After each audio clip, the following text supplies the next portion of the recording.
অ খুৰা কি খাই আছে কওকচোন চিকেন এণ্ড পৰ্ক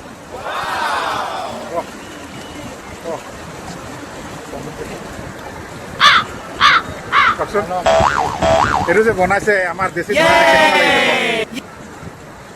কওক? বহুত ধুনীয়া বনাইছে বহুত ভাল লাগি আছে দেশী ধৰণে বনাইছে দেশী ষ্টাইল ভাল লাগিছে খাই মিৰ্চাটোত আমি তেওঁলৈকে মিৰ্চা খাব নোৱাৰোঁ মিৰ্চা মানে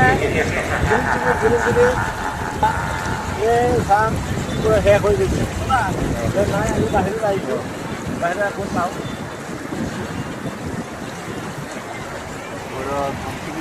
নদীৰ পাৰত যিখিনি আমি লৈ পেলাই আজি এই আনন্দ ফূৰ্তিৰ মাজত আজি ইয়াতে আহিলোঁ ভাল লাগিল তথাপি মই আশা কৰিছোঁ যে আপোনালোকে চাগে নিশ্চয় এনেকুৱাকৈ খাবলৈ ভাল পায় চাগে তো আপোনালোকে আহিব এইখিনিত আহি এনজয় কৰিব খাব হেৰি কৰিব মজা লাগিব